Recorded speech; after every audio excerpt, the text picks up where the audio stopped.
What's going on, guys? Caesar Media here. As you can see, I am gonna be working on the Evo from now on for a couple weeks, I guess. As all of you know from my vlog out in Chicago, my Evo died. It had zero compression in cylinder 1. Cylinder 2, 3, 4 all had 160 psi, all healthy, timing's good. So I'm thinking the cylinder 1 has bent valve. So what I'm gonna do is go ahead and remove the head, clean it up, put in new valves, springs, if not new pistons. So this is just going to be the very first video for my teardown coming up here for the next few weeks. So I checked the oil, I checked the coolant, and oil and coolant looks fine, and that leads me to think that piston is fine. It's just bent valve that's just kind of floating in there. But today I'm going to show you how to compression test your Evo, as many of my viewers were asking me for instructional video on this. Compression testing is something I highly recommend you do to any kind of sports car before you buy it, especially on these Evos, because it's so easy to access. The spark plugs are right in front of you when you open the hood, and there's really no reason why you should not be compression testing the Evo before you buy one, because it really gives you an idea of what's going on with the head, what's going on with the piston, and how healthy the motor is. If you want to go a step ahead, you can do leak down test, but that might be a little too excessive. So compression tester is something you can rent from your local parts store. I got mine from O'Reilly's. I think it was like 30 bucks, but all this money you put down comes back because you're renting it, and renting the compression tester is actually free. So just go in the store, ask for a compression tester, and you will come out with something like this.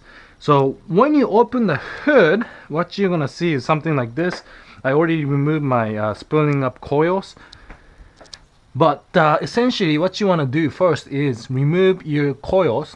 There's one plug on the left here, one plug on the right, and just pop that off, and this is what's sitting here. It's just super simple. I don't think I have to show you how to remove this. It's just two connectors and two bolts, comes right out. And after that's done, just pull out your spark plugs with your spark plug socket. I'm sorry it's a mess here. I've been just kind of busy working on everything around the house, and my car, my bike. And once the spark plug is out, all you have to do is install the compression tester.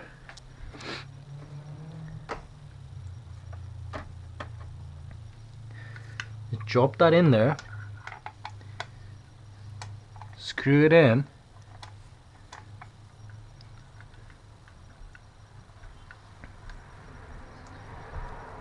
and you want to start the car.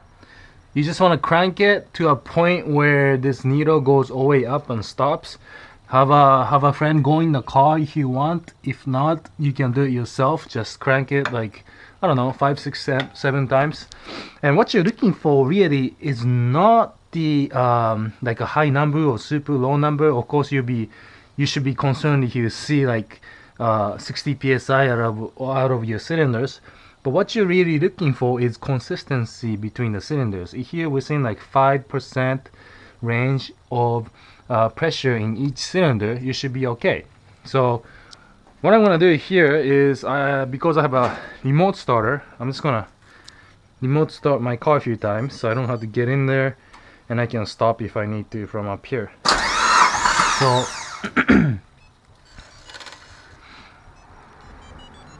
so as you can see, as the car cranks, it builds up pressure.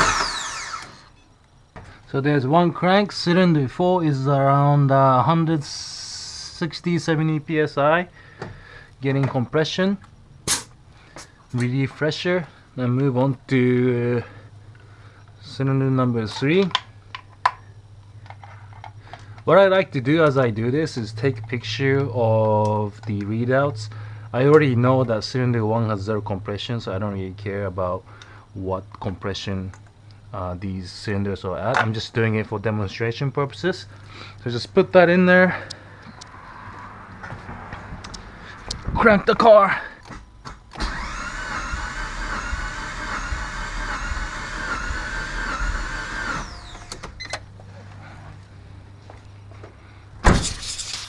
Alright, so cylinder 4, 3, 2 all have good compression at 160 psi.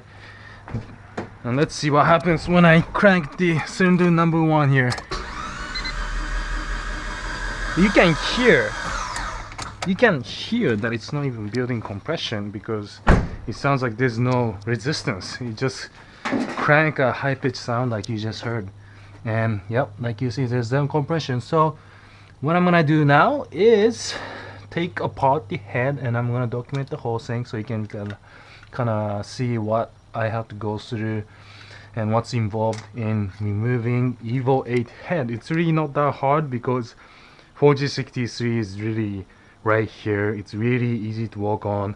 I guess the hardest thing would be to remove the manifold and maybe taking off the belts.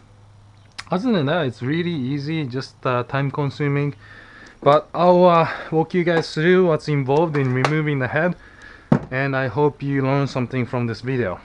So thanks again for watching, guys. As always, let me know if you have any questions and I'll try to answer them as much as possible.